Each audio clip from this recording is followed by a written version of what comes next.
If you have never experienced a near suicidal depressive breakdown, I can tell you what it's like. I had one 5 years ago. Now hopefully this isn't you, but looking back, I know it was the best thing that could have happened to me. Because up till then, I was just like every other clueless entrepreneur, maniacally focused on success, but ignoring all the signs, moving non-stop from one guru get-rich scheme to another, yet still completely in the dark about what I was supposed to do with my life. But as they say, that was then, this is now, and if you can hear my voice, then you and I both know we are ready to get serious about living the life we love, not just existing in it. But how do we do it? Join me as I work with hundreds of entrepreneurs just like you to learn their insider secrets, what's working now, and more importantly, what hasn't. All to help you, the struggling entrepreneur, decode what's keeping you stuck, enabling you to live better, accomplish more, and truly become the person you want to be. Hi, my name is Bryan Forsythe, and welcome to Radically Unstuck. All right. Hey, welcome to Radically Unstuck. Welcome to the podcast. My name is Bryan Forsythe, and I want to remind you, this is a movement in the moment you decide to start moving towards that life that you would dearly fight for, the life that you truly want. And I'm going to tell you, we have a fantastic guest today, Luca Senatore. He is an entrepreneur, has multiple businesses. He is a mad motivator. And with that, I'm going to cease talking, and I'm going to let him introduce himself and tell us a little bit about why he does what he does. Thanks, Brian. I appreciate the intro. Hello, everybody, and welcome to this show that, judged by the energy that Brian brings, is going to be explosive. So delighted to be here. Very excited to bring some value. All right, and that's really what it's about. That's the purpose of this podcast, is to bring the value to hopefully help you, the listener, get where you want to go. And speaking of where you want to go, I want to talk a little bit about where you started, about what was going on when you were younger. I mean, did you always want to do the entrepreneur gig, or did you want to be a real estate agent? No, listen. When I was young, I wanted to be alive as an adult. I grew up in an environment that many would judge to be very difficult. Back in Italy, many years ago, 40 years ago, it was very atypical for parents to break up and for women to be single and working. Very atypical in Italy. But that happened to us, and my father left, which was good because he was a very nasty man. But left my mom and I with nothing, and so I had to go to work when I was 13 years of age. Never got a grade at school. Oh, wow. Couldn't really go past secondary school. and we were fighting to pay the debts. At times it was about what we could afford to eat rather than what we wanted to eat. And life was hard. My mom tried all she could, but it was very hard. So eventually we managed to pay the debts, and I remember one time I said to my mom, the debts, we were keeping our heads just above the water, but I was working in a factory bending, wending, and cutting metal for the building trade. And because we felt that the debts were paid, we didn't really owe that much money anymore. I thought I wanted to do more, so I wanted to be a marketeer and a salesperson. I found this job, and I went to my mom and I said, "Mom, I found this job, the dream job. I'm gonna quit my job. I'm gonna do this. It's commissions only." Oh, wow! And my mom said, "Are you crazy? You really need the money." But things were just so mediocre that I thought, if I don't risk anything now, I'm just gonna end up risking everything. So I took up that job, and within 3 months, I was making about 3 to 4 times anybody that I knew. The problem was that after about 3 months, I had a massive car crash. If we were in visual, I could show you the car. Oh, wow. The car was a write-off. We didn't have the money to buy a new one. Although I was making a lot of money, the money was going to finishing off paying the debts, and we couldn't afford another car. But at that point, my mom had a small income, which would have been enough for her. So I thought, screw this, I'm going to leave. Left Italy, went to the UK at 25 years of age. couldn't speak a word of English. I had 65 British pounds in my pocket. I had to pay 180 pounds, 190 pounds for my first 2 weeks rent. And landed a job at a fish restaurant washing dishes. And at the end of the shift, they said to me, go home, very slowly. And although I didn't speak any English, I could understand it. And I thought, but they cut me slack. They saw how hard I worked all night, so they wanted me to go and rest. What they actually meant was go home, never come back. You can't work here. Oh. You don't speak English. Because you couldn't speak English, they said go home? I couldn't understand what they wanted me to do. Oh, yeah. They were moving their mouth, and I would try to judge by the body language what they were on about. Oh, wow. Anywho, I stuck with it, worked in some colleges, just bringing food around. Eventually, I landed a job as a marketing manager. There was a glorified title. I was running around as a waiter in this restaurant. But my English improved enough for me to start studying affiliate marketing and online marketing. And I was doing stuff with ClickBank and commission junctions for those of you that remember. And I started making some money. And I applied these strategies at the restaurant, and we doubled the revenue in a year. And then kind of almost seamlessly, I started opening businesses, and within a year, I had 5 businesses, and then I ended up running this massive agency, or building this agency, partnered with a friend of mine who had a publishing business, and they had an idea of building an agency, but they never really done anything with it. So I thought, maybe I sell my businesses. So I sold my businesses. And went in and grew this agency, which today is a 7-figure agency, Google Award winning, and it's also the source of inspiration for my book, The Agency, Build, Grow, Repeat, which I wrote 2 years ago. And since then, I've been helping many businesses, bomb businesses, do the same, because I know the pain. I know the pain of not having money. I know the pain of not having time. I know the pain of being distracted, trying to make ends meet. When in reality, we're on this planet to inspire and to add value. And today I'm proud to say that my wife and I have been together for 14 years. When growing up, I never saw anybody in my family holding a marriage for more than 2 years. And we've got 3 beautiful kids. I've got 4 businesses, and we contribute massively to causes in Africa, helping children get clean water.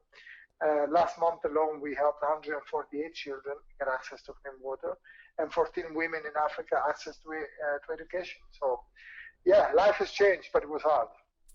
So thinking about when you were younger, and I mean, paint us a picture of what the day looked like, and how you kept moving forward. Yeah, I mean, it's a great question. I think even today, I think the biggest quality that as an entrepreneur or somebody who wants to live a different life, the biggest quality that you have to focus on isn't talent, isn't skills, isn't knowledge, but it's really implementation and resilience. Knowing that every obstacle that you find, every challenge, every difficulty is nothing but a pebble. It's a pebble. And if you work hard and keep working hard and keep getting knowledge, but then implement the knowledge, learn a little, implement a lot. If you do that, then that acts as a sweep, a big broom that sweeps away all these pebbles, So for me, that was it. The fact that I couldn't settle, Brian, there was nothing to settle for. I couldn't settle, so I had to keep pushing. And when I got there, in inverted comma, to where many people refer to as success, when I got to what people call success, I thought, there must be more. And for me, more is helping others. For me, when I get an email from a client that tells me that because of the work that we've done together, they can afford stuff and they can afford to spend time with their family, now that's gold. Yeah. I think it's interesting that you talk about pebbles because, we talked about earlier that, I was in the Navy and the Navy is kind of like being in prison. Like literally in many ways. But one way in particular is that there are many people in the Navy that want to get out in as fast as they can. And so I had only been in the Navy for I don't know, I think maybe 2 years, and I had another almost 3 years to go on this boat, and this boat really felt like it was killing me. It was pretty stressful, and we spent a lot of our time out on deployment, and I remember going to the chaplain, and I remember saying, I don't think I can do this. I don't think I can, make it any further. And I kept going to this chaplain, and I, was trying to, work through all these things that I was feeling. And I was also dealing with undiagnosed depression, I found out later. And so I remember going, and eventually I just realized that the chaplain could not help, that this was not going to change, that there had to be something in me that changed, or else, I wasn't going to be able to make it for the next couple of years. And so what I realized was, or sort of the shift that happened, was what I call the long view.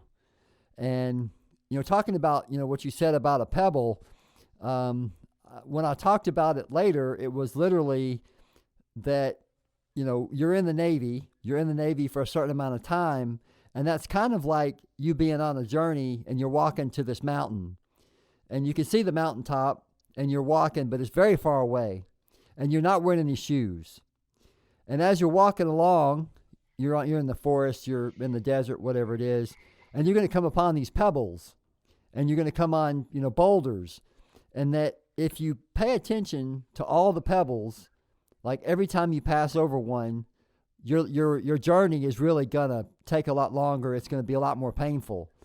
But that if you keep your eye focused on where you're going on that mountaintop, that, and not pay so much attention to all these pebbles and, all of that different stuff in the middle, that if you keep the aim, on that mountain, that, that the journey will be a good one. And it'll not be just a good one for you, but, of course, in the Navy, it's all about interacting with groups of people.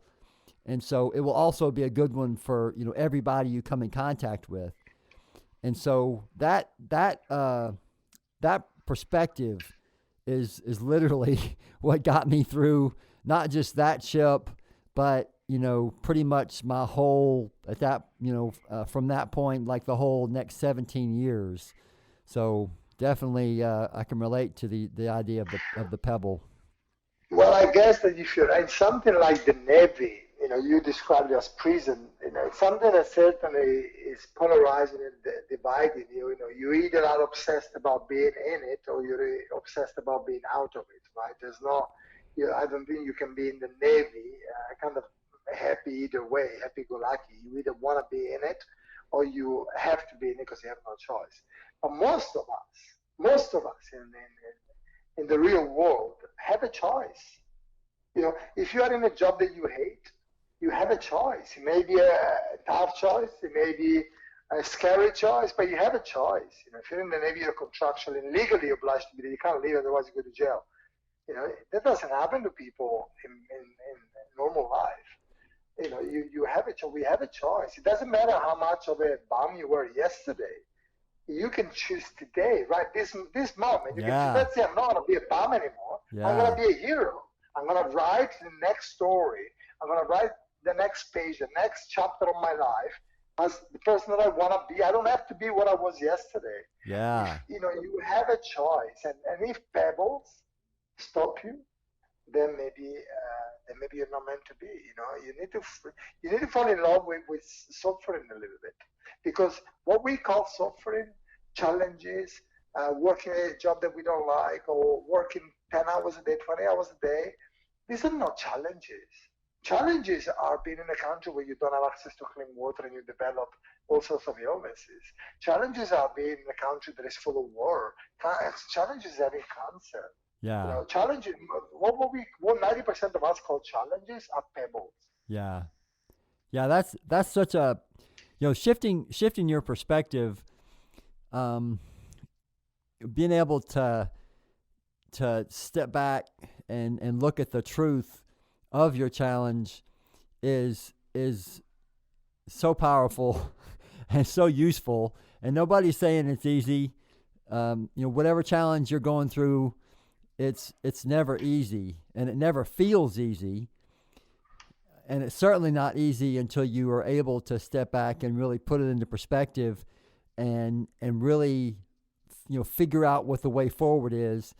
Because I would say that, when you say that, in most instances there's always a way forward, right? It's never easy, but it doesn't have to be easy. I mean, it's never easy. No, it's not easy. When you have a little tiny paper cut on your finger, it's nothing, but it still bloody hurts. I'm not saying that it doesn't hurt. I'm not saying that it's easy, but life shouldn't be easy, because easy is boring. Easy, it doesn't. You don't grow in easy. There's nothing good happens in easy, and that's what I meant when I said we need to learn to fall in love with hardship, because the hardship that I'm talking about, it's not dangerous. It's about taking a cold shower, taking an ice freezing cold shower. It's not easy, but it's not destroying anybody's life. It makes you better. So we need to fall in love with that kind of hardship.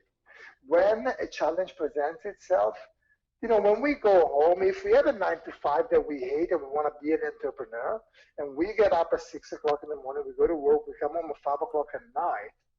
Listen, I know it's not easy to say, okay, well, I'm going to take a break, have some dinner. At 6 o'clock, I'm going to start working on my new business for 6 hours. Because the chances are that if you really want to do it, and you come home at 5, you have another 6 hours that you can work on your business. Go to bed at 12, wake up at 6. That's 6 hours late, which is what I get, right? And you can build a business in 6 hours a day. It's not easy, but it's possible. That is what I'm talking about. My point here is, listen, I have empathy. I have empathy for anybody in any situation, because it's always very hard to deal with the situation that we have. But let's stop for a moment. Most of us, if we look at our problems and then we stop for a second and we think, hold on a second, let me pretend. Let me play this dark game.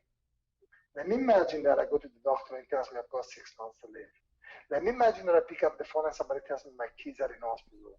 Now those are big problems that we can't really overcome. But when we have that perspective in mind, then the fact that we haven't won that client, and the fact that our job sucks and we have to work 20 hours a day, we can go through that.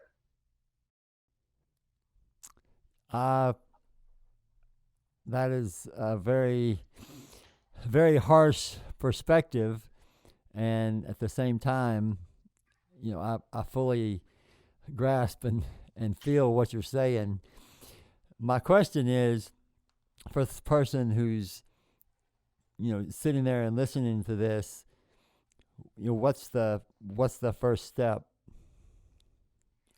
Yeah, I think, guys, anybody who's listening who's having hard times, listen, you have my heart. You have, I've been there. I'm there every time. You have always problems. When you think you fix it, you've got money problems. You fix that, you have other problems. Then you have the problems that you're not spending enough time with your kids. Then you have the problem that you're not fit. There's always problems, and it's about understanding that your job is not to be perfect. Your job is to be better. Your job is to be a little bit better than you were yesterday. And as long as you're progressing, you're winning. It's when you're stopping, when you're stalling, that's when it's hard. That's when it's really hard, because then you cannot stay still. You either go forward or you go backwards, right? Just don't compare yourself to me, to anybody else on social media, because all you see is their best bits, the highlights.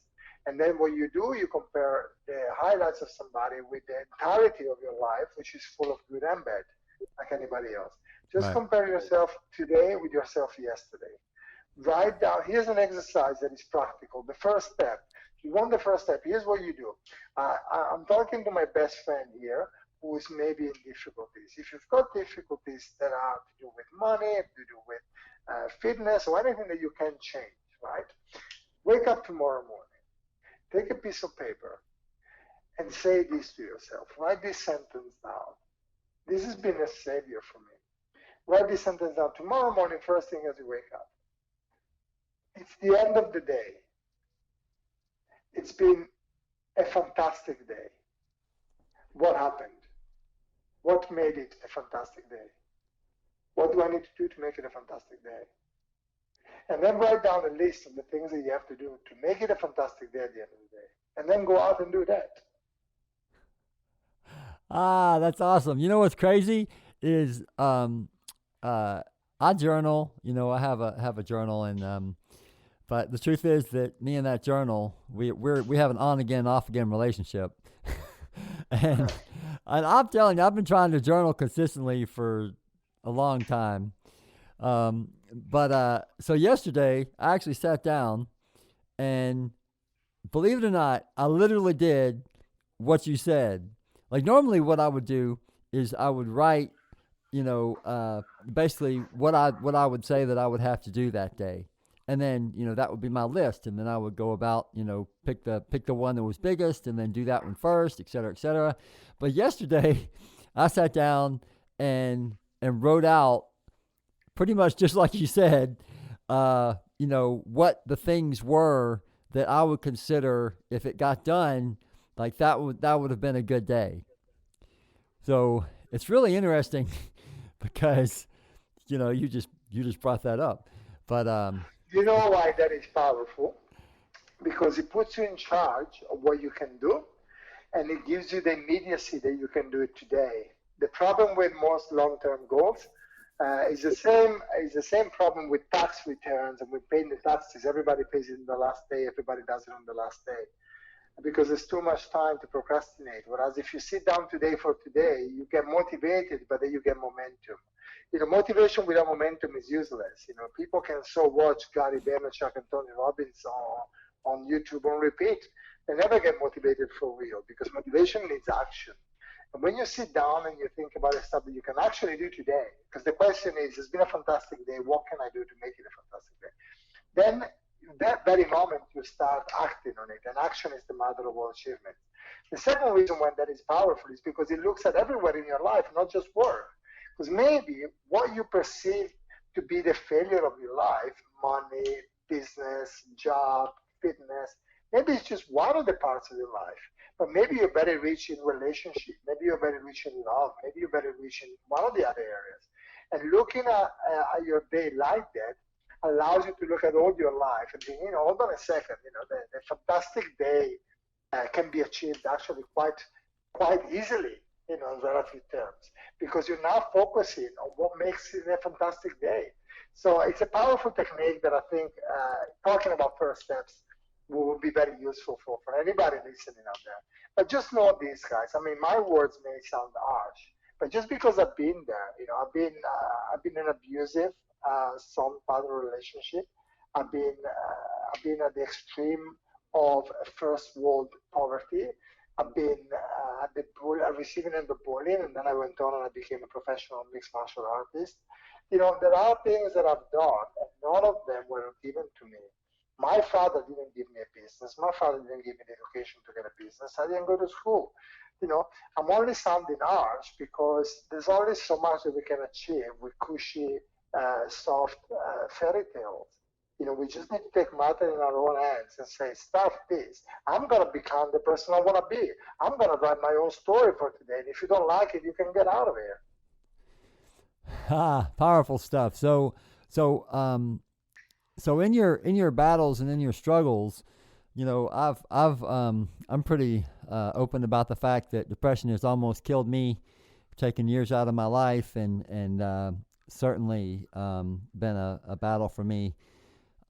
So have you ever dealt with depression, and how did you cope?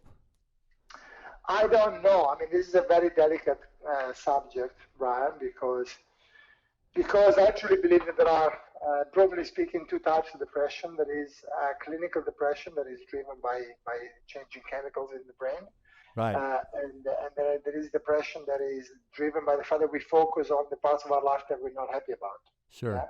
So if you and I sit down here now and we spend a good hour, just an hour is a 24th of a day, but if we spend an hour talking about all the stuff that we don't like about ourselves, we finish the conversation being in some sort of depression.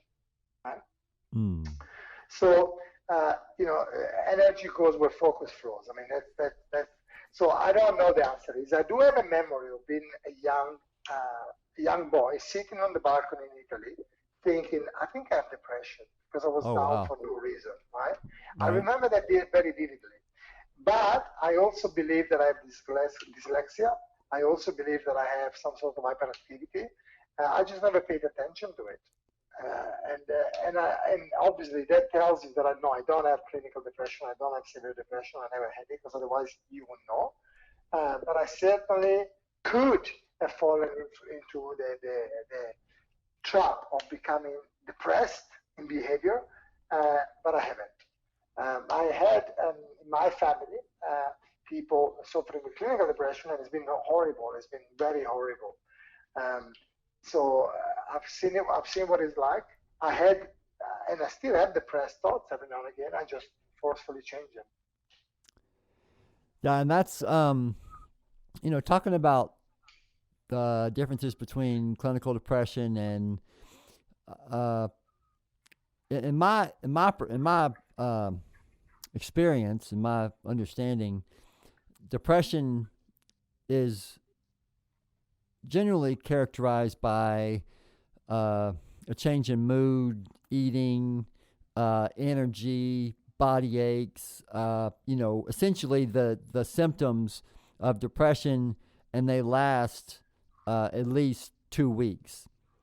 That's one of the sort of the keys, is whatever the change is, hopelessness, loss of energy, etc., lasting consistently over the space of 2 weeks.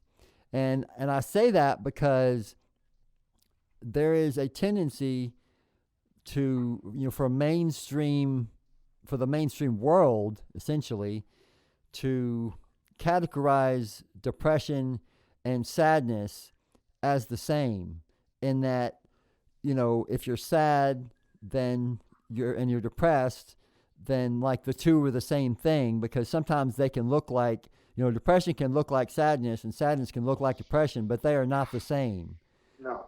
That's one of the main things that I want the listener to get, and for me to draw that line, because the tendency for people to have to defend themselves who are dealing with clinical depression or clinical grade depression, even though it may not be diagnosed, is that they have to defend themselves against attack, because nobody wants to believe that depression is anything other than sadness. And it's really interesting that to this day, if you go on and you start looking at the things not to say to people that are dealing with depression, you get the same stuff, buck up, cheer up, there's nothing wrong, all these different things that people will say to someone who's really dealing with depression, that, is like somebody sticking a knife in your heart. If you're somebody who's actually dealing with depression,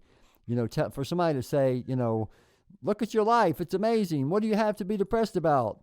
Well, I'm here to tell you that depression isn't logical. It's not a rational, it's not rational. So it doesn't matter what kind of amazing life you have. You have this amazing car, you have this beautiful wife, you have all this money. The fact is that, the percentages say that, 1 out of 6 people are dealing with depression, like, clinical depression. And that's just according to statistics. So depression is it's not like, only one person has it that I mean, if 10 people, the percentages say that, as many as 5 of them are dealing with depression. So I just want to put that out there for anybody who needs to hear it for one reason or the other.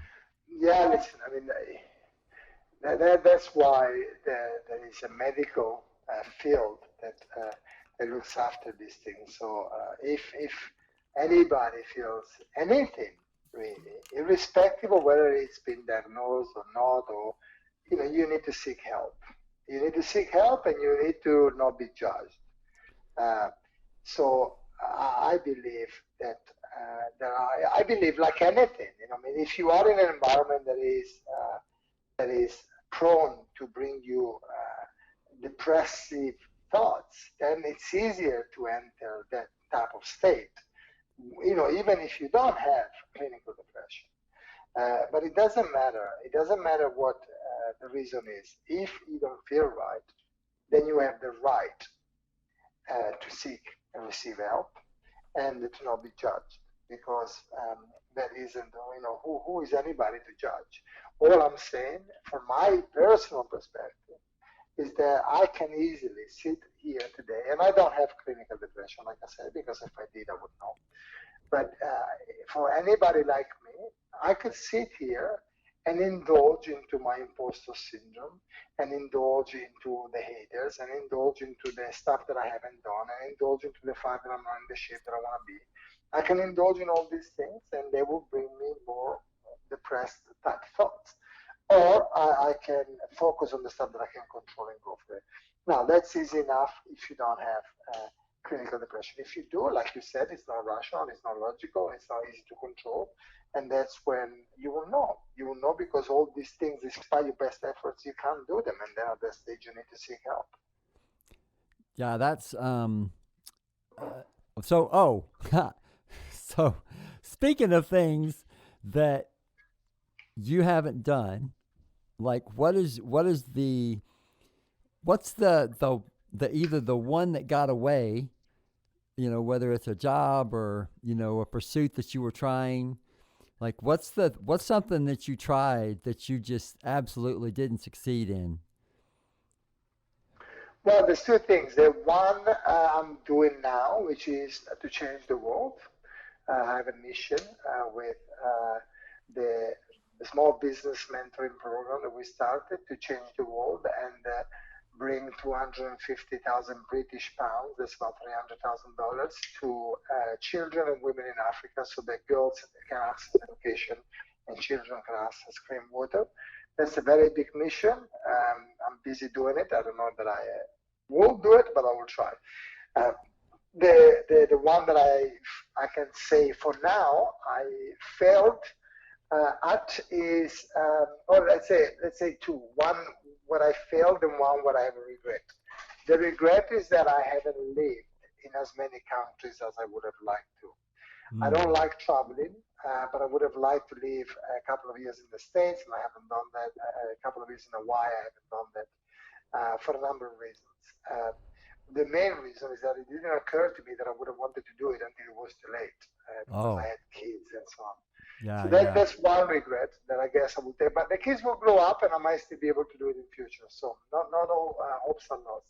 Sure. The second one is that I pursued a modest career in mixed martial arts, MMA, or the UFC type thing. Right. And I was always very content to just compete. I wasn't really after the title. I wasn't after, but actually I could have achieved it if I wanted to. And I don't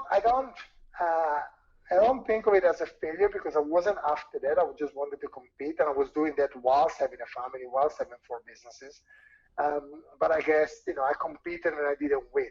Whereas everything else that I've done, I like to think that I got myself into a winning position. Whereas in MMA, I think my record ended up being even. So.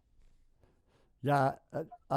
So this is kind of not exactly the same, but this is one of the things that brings to mind is I play 5 instruments, and wow. yeah, I play 2 of them, pretty well, drums and acoustic and electric bass. But the thing that I spent so much time comparatively doing is acoustic guitar. I spent money, lessons, school. I have a fantastic guitar, and I never got anywhere with acoustic guitar compared to my piano and my drums and all this other stuff. So I really wanted to highlight something because it's so easy to listen to your story and to think it could never be me, right?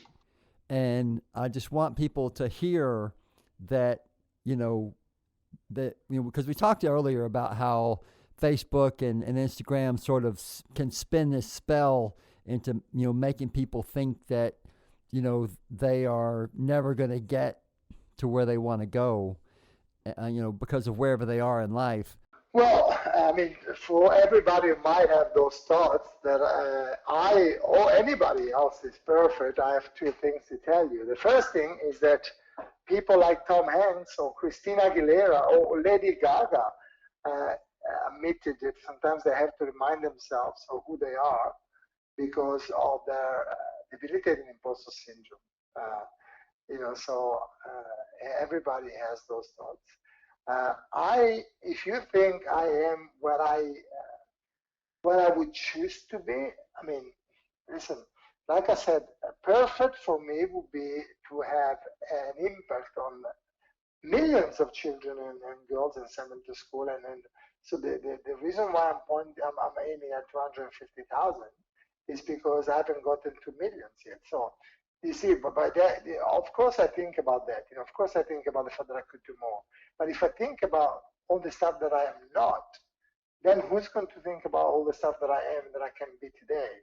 So the point that I'm trying to make is that we are all on our own journey. You are exactly where you're supposed to be right now. You are exactly where you're supposed to be right now. Tomorrow, you'll be exactly where you're supposed to be tomorrow. And the actions that you take today will dictate where you need to be tomorrow. Listen, there's no such thing. For me, when we talk about success and there's no such thing. What is there? What is there? We talk about happiness. Happiness isn't a destination. I have a million reasons to be happy right now. The fact that I can speak, I could be unable to speak. The fact that I can walk, I could be paralyzed. And if I was paralyzed, I could be happy that my heart beats. There's always stuff that you can be happy about, but there's also stuff that you can be unhappy about. Because I want to be a little bit taller. My point is that there's always stuff that you can be. Don't worry about what perfect is. Don't worry about the destination all the time. Worry about, and that's why I said the exercise, the first step, every single day, take this first step.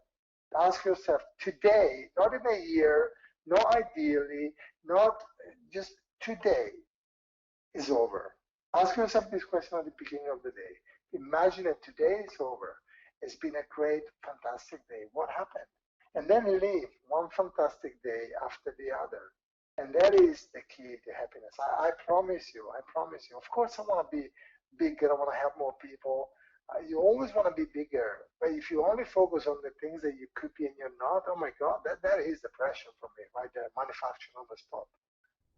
So I want to talk about the power of service, because you have mentioned repeatedly, essentially, that you have made your life about service, and it's something that I talk about as well. It's why I'm on this podcast, and so talk about the power of service and what that means for you. When people say to me, "Oh, look at today, I feel down. I don't know why. What should I do?" I tell them, "Go help somebody." Yeah. Because you go help somebody, then you're happy. You put a smile on somebody's face, you're happy. I promise you. You feel down. Anybody listening feel down? Okay, stop listening to this podcast. Pause it. Call a friend that you know is in trouble. Make them feel better, and then tell us how you feel. I promise you'll feel better. So the power of helping others, the therapeutic power of helping others is incredible. The world-changing effect of helping others is incredible because everybody pays it forward. You help people, people will be unconsciously perhaps influenced to help others. It doesn't matter how good of a person you are. If you're in an environment where everybody steals, you'll be tempted to steal too because it becomes normal. If you're in an environment where everybody helps everybody, you'll also be more inclined to help everybody. If you're in an environment where everybody is in a hurry, then you also become in a hurry. You're affected by the people around you. So likewise, we affect the people around us. If you want to do anything good for you, help somebody. So that's very powerful in its own right. The reason why I want to help other people is because I could die tomorrow. Any of us could die tomorrow. And I'm 44 years of age now, and on average, all I have left to live is about 500 months. Think about that for a moment, guys. 500 months. Yeah, it's not very much. And I want to die knowing that I'm living my space a little bit better than I found it. That's what I teach my kids. We go out jogging, or they see me, there is litter, I always pick it up and throw it in a bin. And I always say to them, just leave every place that you find it a little bit better. Yeah. So don't leave one tiny bit of paper that wasn't there. Just aim at picking up one tiny bit of paper that was there. And I think if we live by that, this world will be fantastic. That's amazing. You've just convicted me. I have to admit I'm a germaphobe. I do sometimes still pick up the paper, but a lot of it is after a battle with myself as far as germs and cleanliness and stuff. But so I want to share a little. Sorry, Brian, for interrupting, but on that, you need to find the bubbles that you can find. If your issue is is obsession with germs, then it's justified. And I'm not saying that people should do the stuff they don't want to do. What I'm saying is that there are different ways of leaving a place better than you found it. That could be by picking up litter, but it could be just to put a smile on somebody's face. It could be through kindness. It could be from many ways. I'm not saying that everybody should now go out and pick up paper. I'm just saying that we can all find ways to leave every single place to be better than we found it. Oh yeah, I'm with you. I do feel convicted about that trash because I do I believe that we should really consider this place that we live a world, like this world vision versus this territorial vision. And speaking of helping, so I want to share a story that so I'm on the boat. I'm on my my last boat, and I'm about 2 months away from my suicidal breakdown. So I'm dealing with depression, this constant thing, and so I'm going through the boat. It's late. I'm headed to my rack, which is another word for a bed, but it looks a lot like a rack. And so I look over, and there's this dude that's sitting there, and he's all by himself, and we're kind of in like a place where people don't normally just congregate. Usually they congregate at the front of the ship, so it's kind of weird. So I'm already dealing with depression. I'm dealing with my stuff, but something in my mind is like, there's something wrong here, right? So I go over and I sit down and start talking to him, and it turns out that he just got to the boat, and he's from New York, so the boat is stationed in San Diego, so he's like 2,000 miles away from his home. Has no friends. He's not making any friends. This is like standard sailor, like new sailor 101 type stuff, So I'm talking to him and I'm just listening, and I'm trying to help him out, trying to help him see that everything's going to be okay. He's going to make friends. Things are just a little stressful right now, et cetera, et cetera. And so I just sort of, talk to him and just do what I can, to help him. And so, we kind of talk every so often, and, because he's a cook, so I see him every so often back on the food line and stuff. And so we sort of stop talking, and then at some point he leaves the boat. And by this time, I already had my mental breakdown, and I'm like out of my normal job, so I don't normally see, the normal stuff anymore. I'm over, so like sort of in a holding cell essentially. And so one day I'm, walking along, and somebody's like, "Hey, this there's somebody to see you." And so I go and it's this dude.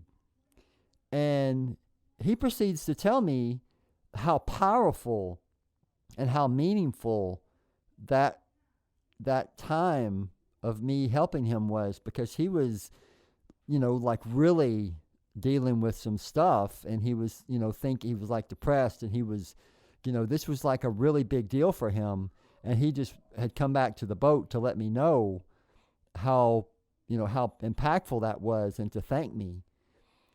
And I always share that story just to let people know that are listening that, do what you can to help, because you never know. You never know where people are, because I didn't know. I just thought that it was, he was just feeling a little down, and that it would be okay.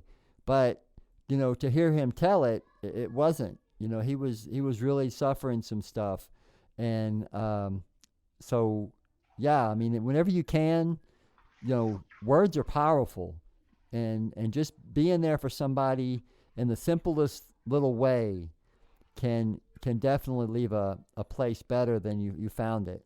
So I encourage you to do that when you can. Indeed, absolutely. So talking about helping people and doing what we can, which is clearly something that sort of is defining your life. Where can we find out more about Luca Senatore and get more information about what you do?